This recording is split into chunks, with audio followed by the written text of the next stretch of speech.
Hey everyone, it's DL Walker here, and welcome to another episode of Step Up with DL Walker. And today I am joined by Dr. Karen Kan, who is a medical doctor, a doctor of light medicine, and a #1 best-selling author, as well as the founder of the Academy of Light Medicine.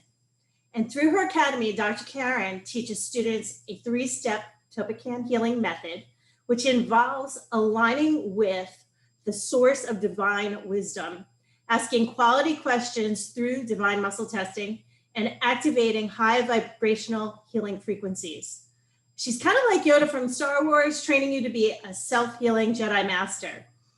And her latest book helps people develop their superpowers. So according to research, approximately 30% of the population are highly sensitive, including myself. And in her experience, they suffer more from depression, anxiety, allergies, autoimmunity, and multiple chemical sensitivities. So Dr. Karen's mission is to empower sensitive souls to use their gifts as superpowers to heal themselves, fulfill their life's purpose, and create a life of joy. But what she's really passionate about is seeing them shine their light so that they can pull the world out of darkness. And we certainly need that now. So the book is called Sensitivity Is Your Superpower. I just finished the book. And I'm really excited to have Dr. Karen join us today because we're going to find out what some of our superpowers are. And I'm really excited to welcome you, Dr. Karen, to the Step Up with DL Walker Vidcast. Oh, thank you, thank you, thank you. I'm really, really happy to be here. And thank you so much for reading my book as well and for endorsing it. I really appreciate you for that. Yeah, no problem. Like I said, I am a sensitive soul. This resonated with me. But, let me ask you, what inspired you to write this book? Well, as so many of us in the wellness leadership space, we have our own issues that we need to deal with. And for me, wasn't any different. I actually went through what a lot of spiritual people call the dark night of the soul, which means that I got really, really sick, really depressed, was even suicidal. I had fibromyalgia, chronic fatigue syndrome, autoimmune disease. I tried some medications and that did not go well, which is very typical actually for highly sensitive people. They do not react well to medications compared to, the average person. And so, I had a decision. I could either get better or try to get better, or I could kill myself. I mean, it was literally like at that point in my life, but I did choose to continue because I was crying myself to sleep one night, and then I heard like a voice, but it was like my own voice saying to me or guiding me in between sobs, you have a choice. Just this really gentle voice, no no pressure, no judgment, just you have a choice. And I kept hearing this over and over again, and I'm arguing with it, right? I don't have a choice. I have to do this. I have to do that. And then it was very, very persistent. And I thought, okay, so what would I choose if I had a choice? And then one of the things I chose at that point was that I needed to get a divorce. And that was really, really hard for me because I grew up in culture where divorce was really shunned upon. I was also, Catholic. And so we didn't, you don't do that. You don't get a divorce. And so it was like 3 against 1. It was like my husband, my mom, and my dad against me. And so it was really, really difficult. And one of the things, I think that was the first time I ever saw my father cry. Wow. So, and then I realized, that I had to do this for me, that I didn't even know who I was. Everything that I did for the betterment of other people, sacrificing myself, as so many of us do in the sensitive soul space, is we sacrifice ourselves because we see a potential world that is better and brighter and more beautiful, and we want to make it happen. And so that's what happened to me. And when I decided I was going to heal, I was going to take full responsibility for my healing. So I found out that, wow, all of a sudden the right teacher would, show up, in a magazine, and the right book, and, there's so many different things, opportunities just kind of showed up once I made that commitment to heal myself. And after about 2 years, I got a lot better. I actually even won a gold medal in figure skating at that point, and decided to share some of the wisdom that I had learned through my own self-healing with my clients, my patients. And then I ended up writing a 416-page book called Guide to Healing Chronic Pain, a Holistic Approach, which hit #1 on Amazon. That was definitely divinely designed because I didn't really know what I was doing back then. And then I kept seeing more and more people who were feeling overwhelmed, like overstimulated, anxious, having a lot of the stuff that I had. And what I realized was that they were very, very sensitive to energy. And I was like, well, I know I'm sensitive. My mom's sensitive, but I didn't realize there were so many of us out there. So I really started cataloging like what was going on with people and in my practice. And there were so many trends, so many things that were going on because they were sensitive. Then I realized that they couldn't really control that sensitivity because they thought it was bad. They wanted to be normal. They wanted to fit in. These are all things I wanted growing up. And then a revelation occurred that, wait a second, these are actually gifts. They're not curses. One of my spiritual teachers, we were doing psychic development and then just realizing, hey, this is actually pretty easy. But I didn't think I was psychic. I didn't think, I had those gifts. But then looking back, all the times I thought I was too sensitive, a crybaby, all these judgments was all the times where that was just my gift, not being controlled or trained or used. And so I was suffering from it instead of thriving from it. And so that's the whole reason I wrote this book, is to really share with people who about 30%, like we said before, are highly sensitive, to share with them that it really is a gift, not a curse. And I'm going to show you how to use your gift and how to tap in to your intuition, so your intuiting abilities, your healing abilities, and your manifesting abilities. You mentioned it, and I think it's important also to reiterate, that there's always two sides of a situation, right? There's the light side and the dark side, right? The dark side is the anxiety, the allergies, the autoimmune, the other sensitivities that you spoke about. But the light side is really, the superpowers. And oftentimes we only know about the dark side. We haven't heard about the light. And that's why I really think that the book is an incredible gift to highly sensitive people. So now my next question is, for those of us who may not realize that we're highly sensitive, how does somebody recognize that within themselves, or maybe even within their children, which, can manifest differently? Mm-hmm. Yeah, sometimes the adults, by the time they hit a certain age, they have pushed that part of them down so much. Been told to toughen up, grow a thicker skin. I know I heard it from my ex-husband, the way my father treated my mother, making fun of us. We were tofu, a block of tofu is really jiggly, and once you poke a hole in it, it all falls apart, right? Because we were so sensitive. So our society does not support that. But if we say to adults, and even look at our children, and we say, well, what were you like when you were really young? Did you find, like, were you crying really easily? If somebody else got hurt, did you cry? Or did you cry at commercials, or things like that? Or and some of the diagnoses that we have today, a lot of these children actually are highly sensitive. And even though we see them as disabled or having some sort of disease, they actually are very talented if you know where to look and where their talents lie. So our autistic kids or Asperger kids, some people are like, well, aren't they just heavy metal damaged? And I'm like, well, that's maybe, but at the same time, this put them in a specific place to be who they really are right now. So I'm not going to judge if they're autistic or Asperger's or ADHD. Yes, they may have heavy metals. Yes, they may have, all sorts of toxicities, whatever, but they are highly sensitive. I had an autistic child one time. Now he was a teenager by then, but his mother said, I don't know what's wrong with him because he will just walk around the kitchen. Like, he won't go through the kitchen, right? He'll go around to the other side. He would just look scared every time he looked in the kitchen, and he would just make a left and then go around the kitchen. So I thought, well, I do a lot of light medicine, as you know, and so we tested the home, and sure enough, there was a 20-foot dimensional rift. We don't have enough time to explain all that, but basically there was a rip in space-time, let's put it that way, in the kitchen.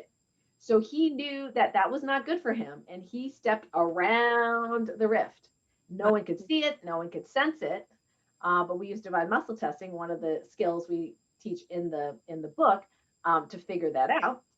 And so after we closed the rift, he walked right through the kitchen. Wow. Now, was he aware that you were closing the rift, or did you kind of just do it? And No, I mean, whenever he came to the office, this is when I had a office and I saw people face to face, he would be in the other room on the sound table, just zoning out and having a good time. Then mom and I would be, in the room, and we would be talking and doing the healing work, energy healing work. He had no idea what we were doing. wow, you know, that's Yeah. that's a great way to kind of address it. Um, you know, through the parents because of the connection, correct? Right. And sometimes, sometimes the children are too young. I had moms, coming in saying, "Hey, my 3-year-old is up all night. She's talking about people, Yeah. people being in the house." And I was like, "Oh, well, let me check who the people are." Well, they were ghosts, and this particular child could see into multiple, not even in this timeline, she could see in the past. So the land that they had was, I don't know, I can't remember what it was, burial ground or something. Anyway, so it was near something, and she could see the ghost from, hundreds of years ago wafting through the house and not sleeping, obviously. So that took a little while to clear all that, and we had to kind of, she's very young, so we had to kind of like tune down, if you will, her sensitivity to a certain degree, so she could at least sleep and be happy. And we actually made up, a little clearing spray for her. That's a little freebie that you can get, through a link in the book, where you can literally spray the people. In this case, so we decorated it with sparkles and unicorns, so she would use it, and she was like, "I sprayed the people, mommy, and they're better," So little ones can, see and hear sometimes ghosts and spirits.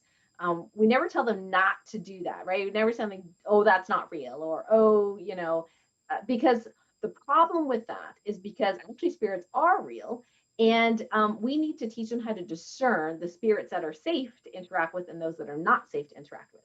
So if you don't even accept that they see them and hear them, then some of the spirits, if their boundaries are low, then some of the spirits that have a low vibration could potentially interact with them and tell them, things that are not appropriate, or put them at risk.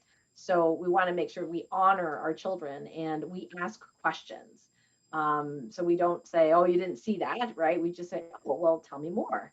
Tell me more. What did the person look like, and what did they say, and how did you feel?"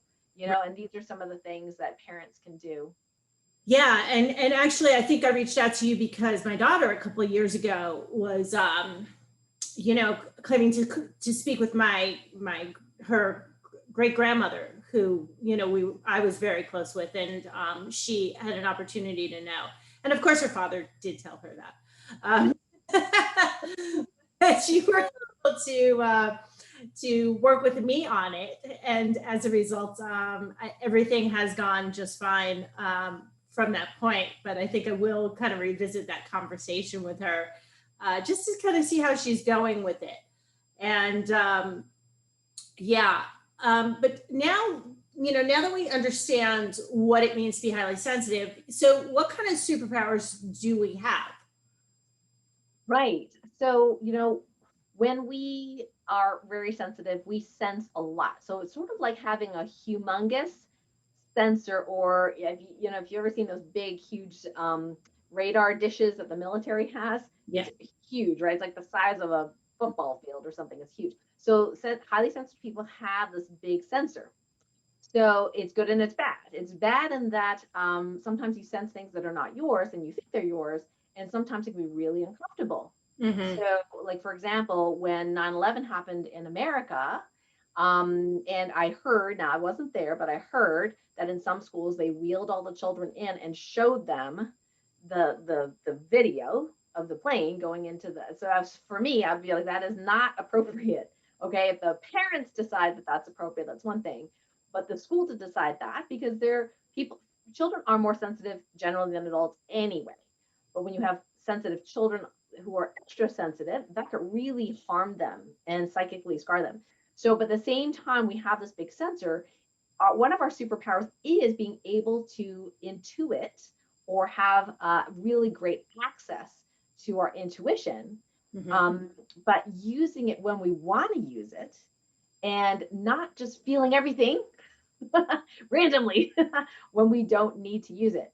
And that's why sometimes, being a healer, um, it's very awesome because we can, tap into it and then come back out, you Mhm. know? So one of the things in the book, intuitive impressioning, is one of those sensing abilities where we teach you how to make a decision based on a future reality. So you actually sense into a future reality and then sense into a different reality and see which one is a better choice for you. It takes practice, but it's not hard. Children can do it very easily. So you can kind of tune into future realities and imagine with your body how that future reality would be. Now, DL, I did this, but when I was, looking for positive endorsements for my book, I was supposed to write kind of 3 generic, um, endorsements, if you will, and send it to the person and say, hey, you could pick one of these 3, or you could write your own, or just tweak one of these. And then I was supposed to have a whole list of these more or less generic endorsements. But no, I couldn't do that. So what I did was I did intuitive impressioning. So I thought, well, if I was that person, how would I write? Mhm. If I read this book, how would I write that endorsement? Now, of course, obviously, people would still have to read some of the book and get a sense of it to write the endorsement. But what was really neat was that I would say 90% of the time, there's 39 endorsements. So 90% of the time, the person wrote back and said, wow, you sound just like me. Hmm. That's exactly what I would have said. So Right. that's the power of some of the, that intuiting power. And that's just one of our superpowers, our intuition So power. let me ask you a question. How do you discern between feeling other people's stuff and your own intuition? Yeah, so there is an exercise we have in the book. It's called STOIM, Stillness Through Observing Internal Movement. And it's kind of like our foundational practice as a highly sensitive person. Uh, I think most people who are highly sensitive, one of their most loudest or not loudest, sorry, their biggest gift is clairsentience, which is the ability to feel in their body. And so some people will have pain and overwhelm or feeling, like they're on a high wire, and there's a lot of electricity going through the body because they're very, very clairsentient.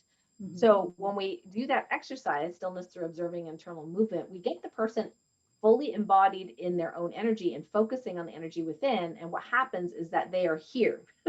And when they are here, then they're not sensing out there everything that is extraneous. Mm. And when they're sensing in here, what happens is if you need to know something, and a lot of times you actually ask, we actually ask. So if I have a situation that I have the difficulty with, I'm kind of like, oh, too many choices, I don't know what to do. I'll go quiet and I'll feel my body in that stillness. And then I'll just be there, just focus. I'm not trying to get an answer. I'm just focusing on the energy and feeling the flow. And then just an idea will drop in, or a feeling will drop in, or a word will drop in. And then I'm like, I got it. Uh-huh. And then when we get really practice at it, sometimes we'll do it on the fly. So you don't even have to sit there with your eyes closed, trying to because I'm not a very good meditator. So when I say that in the book, and totally not, and I don't choose to be, so I'm not. So I am running around meditating, like I'm literally doing and meditating at the same time. And so when you get really good at these skills, and sometimes it'll drop in quicker and quicker and quicker and quicker. So you just act. You don't even think, you just Mm. know. And Right. that's our ideal, going from clairsentience dominant to clair knowing, which is just knowing the right thing and the answer. Right. Did you want to quickly show us Stone? Or Yeah, sure. okay. So yeah, so it's very, very simple. And the way there's advanced levels in the book. So we do the original stoam, which I like to call stillness on the fly, because you can do it anywhere, any place. And then we have stoam for negative emotions, to transform negative emotions, not because you're forcing them or not because you're trying not to feel them, but you're actually processing them through the stillness. And it's much, much faster. And you get usually intuitive hits during that time. And then we have stone for masterful manifesting, how to create, which is one of the other superpowers. We all have this one. I mean, we all have all of them, but this one can be harnessed by anybody fairly easily. Is you go into stone and then you create your new reality in your mind, but then you embody it. So we give you that step by step by step on how to do that. Yeah. I can't tell you, including myself, how many people have never been taught this. They only react to life, thinking that life happens and then you react to it, as opposed to going, well, what does my future reality actually look like in my preference? And you set that. It's like setting the GPS in your car. Most people are running around with the GPS on in their car and they don't set a destination. Mm-hmm. And the GPS is like, well, I can't really guide you until you give me a destination, right? So we teach you how to create that destination in a way the universe understands, and then use stone to fuel that. Right. So, what's great about the book is that, at the end of every chapter, there's kind of like a way to practice, a review and a practice on how to go ahead and practice implementing the techniques. So, right. It's really a, interactive book that way. It really is a manual, if you will. Mhm. And even though, we talk about sensitive souls because these are people that are underrepresented, Sure. in our population and underserved, they're underrepresented, they're underappreciated. But really the book is for anyone who wants to tune in and tap in to those intuiting powers, those healing powers and manifesting, powers. And being in stillness, that stoam, is what I call the auto heal state. So if people were like, well, I don't want to be an energy healer, or I'm not that interested, you know what? It doesn't really matter. If you actually go into that stillness space, that is an automatic healing state. You probably don't actually have to necessarily do anything to actually start automatically healing yourself in many different ways. So we'll start with our exercise. So stoam is 3 steps. The first step is to align, and that is to align with that divine knowing, that seat of, all of creation. Some people will call it, God, source. Okay, so that's where we're kind of going. Now, I actually did the 3 steps for the actual healing modality, which is align, ask, and activate. Now, in the line step, actually, there's 3 steps within that, and that's the stone. So it's focus, feel, and flow. So we first focus on the inside of our bodies, and we often, when people start, we often have them like rub their hands like this and shake and just move their body a little bit, and then we have them close their eyes and then focus on the energy inside their body and see if they can see or feel any movement. Some people are visual and they see it in their mind's eye. Other people feel it. And there's usually kind of a wave, coming from the hands, especially. I have a little vibrating peanut thing that I love to put under my knees at night. And after that turns off, wow, you get so much vibration in the body. It's awesome. So you can definitely feel it. So we focus on it, then we feel it, and then we just follow the flow wherever it goes, right side, left side, up, down, it doesn't really matter. And we just notice it, no judgment. If someone has some discomfort, we just acknowledge it, like, okay, and just see, okay, is there flow there? Is there no flow there? Interesting. So it's this kind of nonchalant, non-judgmental way of just observing the energy in the body. And then more advanced is to open your eyes and to see if you can still feel the energy running in the body. So if people do this often, they'll actually notice that they're able to do it when someone else is talking. They're able to do it when their eyes are open. They may be able to do it while they're doing something else. I'm actually practicing it while I'm watching exciting drama on, Netflix or TV or something like, I don't TV, but, movies and things like that, because I could feel the waves of my body like interacting with whatever is going on the screen. And then I'm just there feeling that. Yeah. And I did it for scary movies, and I realized it's not as scary when I do that.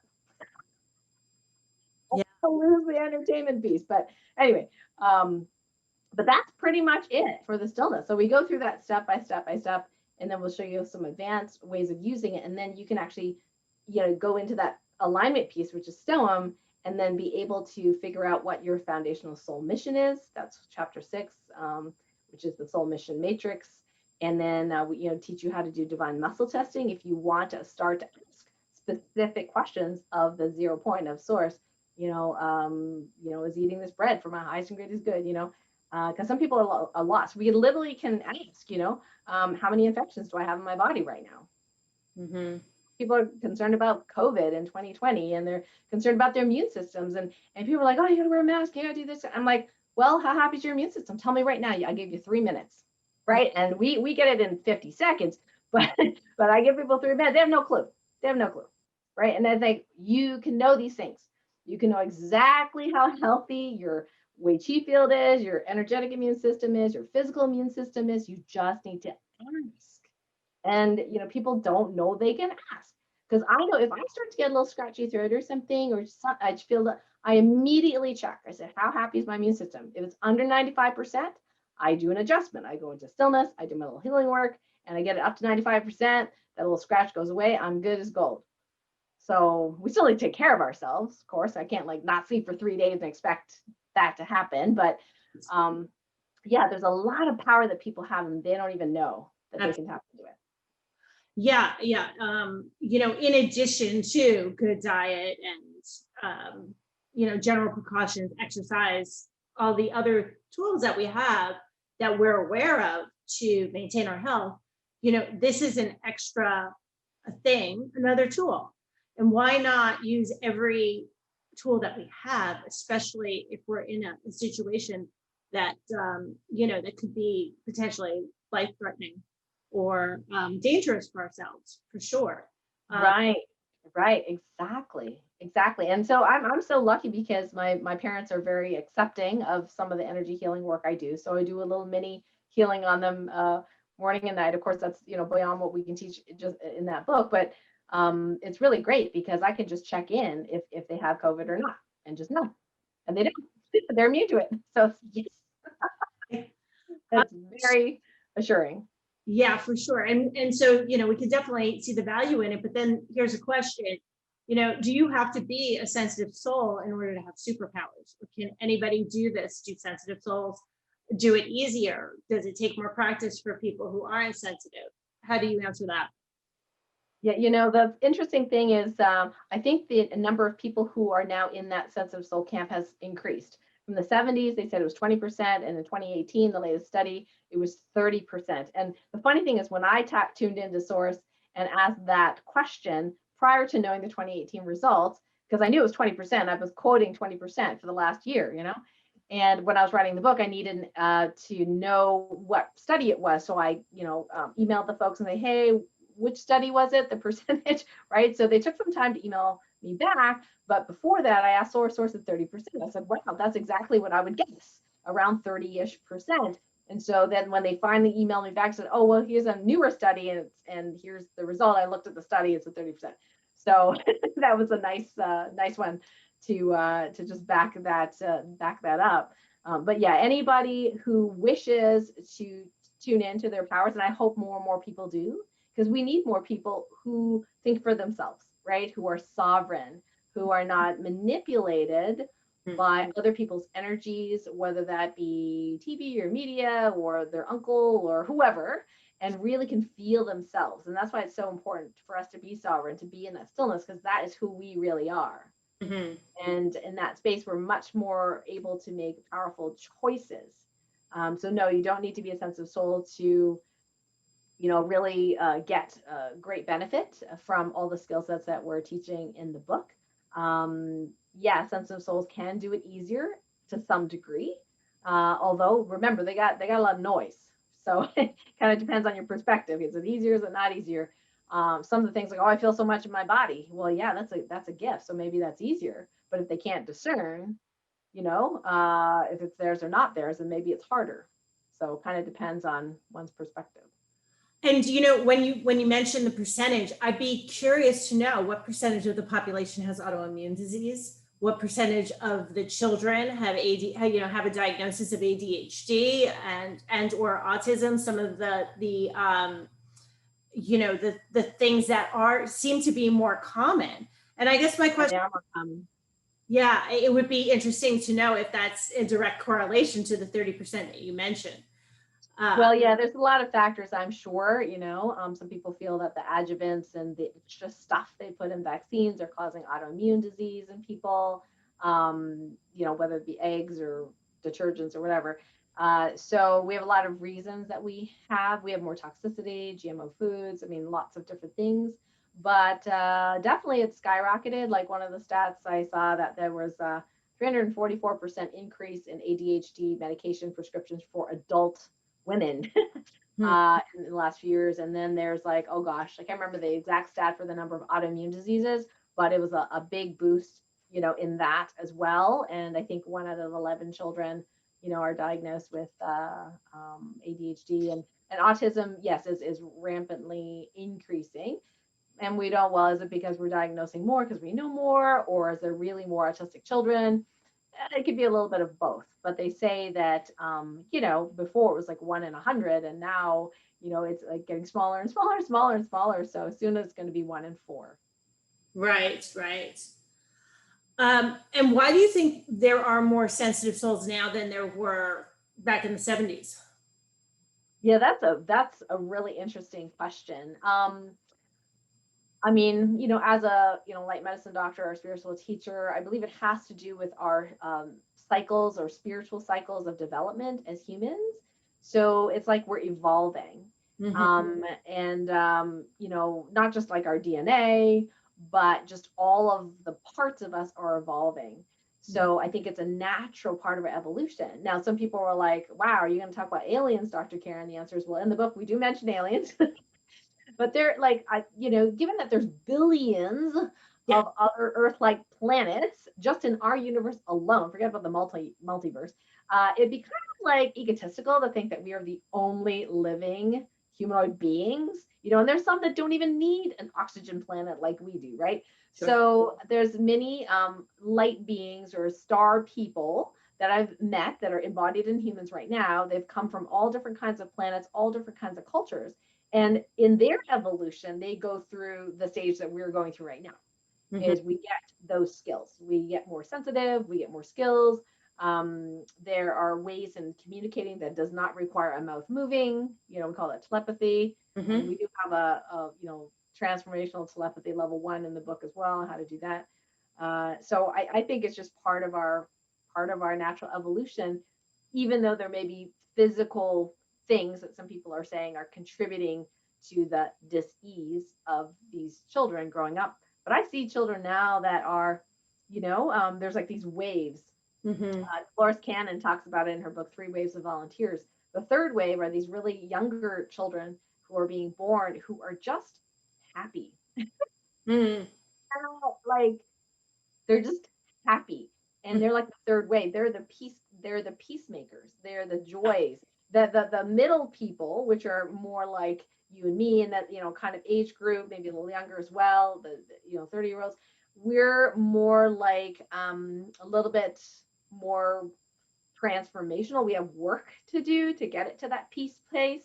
And the people that are in their, 60s, 70s, 80s, that were sensitive were very rare back then. And they were definitely sticking out like a sore thumb. And they were the revolutionaries.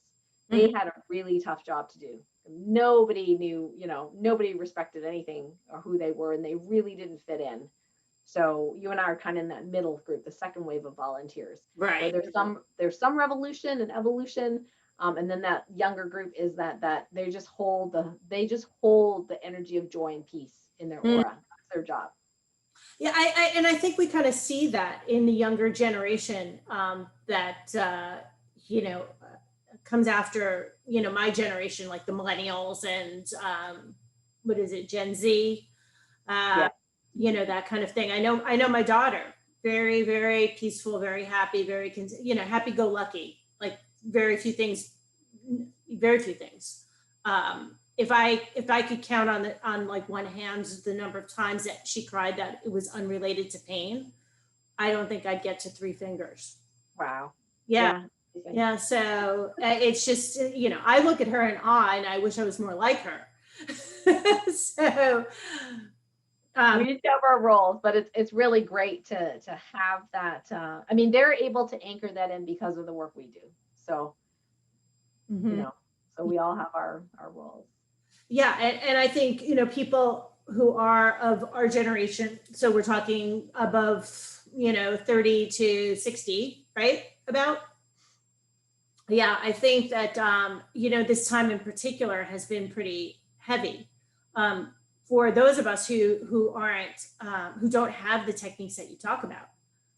So, I really encourage anybody who's watching who might be having a hard time right now and fits some of the description to definitely invest in the book, which is coming out when?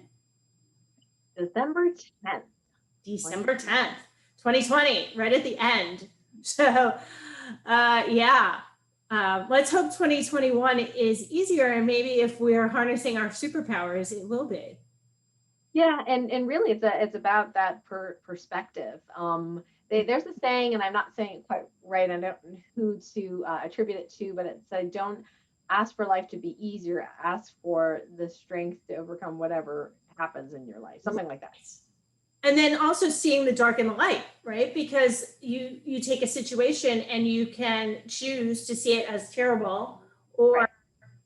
Transformational. Whether it's, again, there's always the light and the dark side of every situation, and choosing what to make of it and how Right. to be able to deal with it, I think, is something that is really needed right now, and something that your book certainly can help individuals, with. So, how will people be able to purchase the book? Yep. Well, it's on Amazon. So you can go to Amazon, and it's on Kindle and on paperback as well. And for for the launch that week, December 10th week, we will have a special gift links for people, so they can go to sensitivityisyoursuperpower.com, and they can, if they buy the book, they can put their name and email address in there and receive some gifts from myself and many of my colleagues and friends as a thank you to support the book and to support this trend of getting all of us into our superpowers. Yeah, and we'll definitely be putting that link in the information box below the video, so that people have the opportunity to be able to learn more, not only about the work, the book, but the work that you do, and learn some great techniques to get them started, so that they can kind of see a little bit more, and then maybe try some of the exercises and see how they feel. I know that I did the telepathy one on my best friend, one of my best friends, and she's someone I've known since the age of 7, and she's had a really tough year, several losses in her immediate family, and obviously she's a teacher. There's a lot of stresses on them these days, and I've been concerned about her, and I've been calling her and that kind of thing, and I hadn't heard from her, so I did the exercise, and sure enough, the next day she called me. Wow. Awesome. So I'm going to take a shot at the remote healing that you talk about. Weather magic. I haven't tried the cloud shaping yet, but the weather magic I have done, and that also seems to have worked pretty well. And Nice. so, what are some of the other superpowers that I failed to mention that are in the book? Yeah, I think you mentioned most of them. We are teaching, the book's divided in those 3 sections. It's the being, and then sensing, healing, or creating rather, and the number one part, the being, is, we touched a little bit on that today, is just being really you and your unique you, because there's no one else like you right now. It's just you. And so if you vibrate at your core frequency, that alone is huge. Even if you didn't do anything else in the book, but you just did that, 1 minute a day, 5 minutes a day, 1 second, 3 times a day. I mean, it doesn't really matter. Any time is good time. That is huge in and of itself. And then after that, like we mentioned, we have that transformational telepathy, which is really, the way I teach it is really great for supporting the other person, or if you have a conflict with someone. I can't tell you how many times I do not like conflict. Okay. Sensitive people Do not like conflict.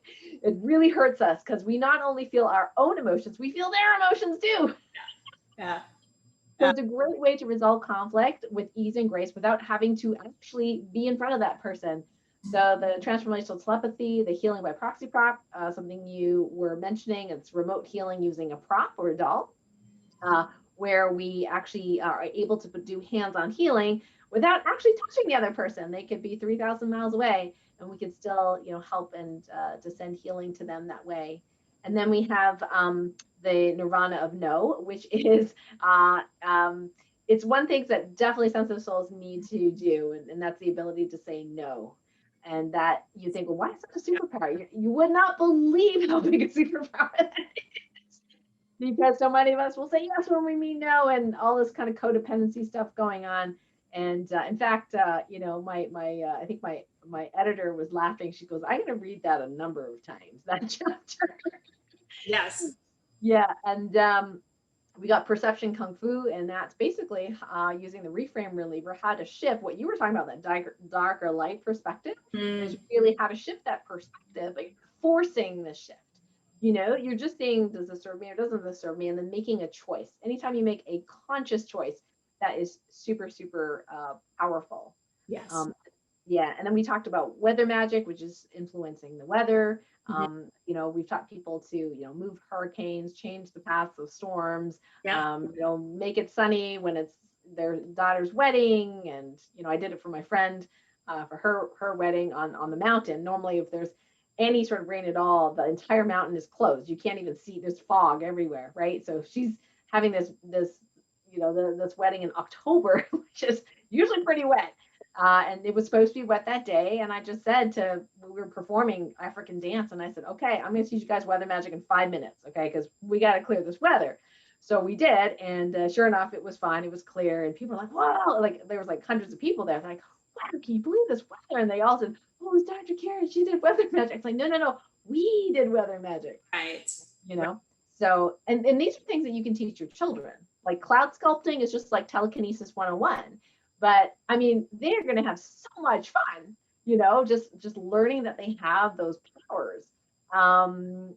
So they can feel like they're not little victims, they're actually powerful little people. Exactly. They have control. They have control of something, because nowadays a lot of kids don't have autonomy, right? Yeah. To be able to feel empowered to influence their environment, their surroundings, and things along those lines, I think is really powerful, because when we feel helpless, and disempowered, we lose confidence in ourselves, and then we're more vulnerable to stuff happening to us. Yes. Rather than creating. So again, as I'm doing this interview, I'm thinking about all these people that I want to send it to. So I can't, and also the book, which I've already kind of spoken about to other people as well. So thank you. Again, we have the link. Any other way that people can learn more about you? And like I said, we're going to go ahead and put that in the description box below, but anything else you want to let readers know about or let viewers know about? Yeah, well, actually, I do have a little freebie. It's called the Sensitive Soul Guide. It kind of gets you started. It's very short, very quick. And it talks about the 3 main mistakes that sensitive souls make, preventing them from having that sense of peace and calm and happiness in their life, and then what you need to do to get there. Right. Transformational telepathy and stoicism are 2 of the teachings in that. So that's always a freebie that anybody can share with anyone. They don't have to necessarily buy the book for that piece. So it's sensitivesoulguide.com is a freebie that I love giving away to people. Awesome. Well, thank you. Thank you, DL. This has been wonderful. For joining us. And, when we go live on the vidcast, the premiere, people have the opportunity to ask questions. So, we'll have an opportunity to take this even further at that point in time. So thank you for being here. And thank you in advance for being here again. Thank you, DL. And thanks for everyone for tuning in. Thank you. Ciao. Thank you so much for joining us today on Step Up with DL Walker. For any information about our guest, It'll be found in the comments box below this video. For more information on how you can recover from injury, restore vitality, and gain resilience from disease and trauma, all in the comfort of your home, click the link on the screen. Until next time, take good care of your body, mind, and spirit. It's the only true home that you really have.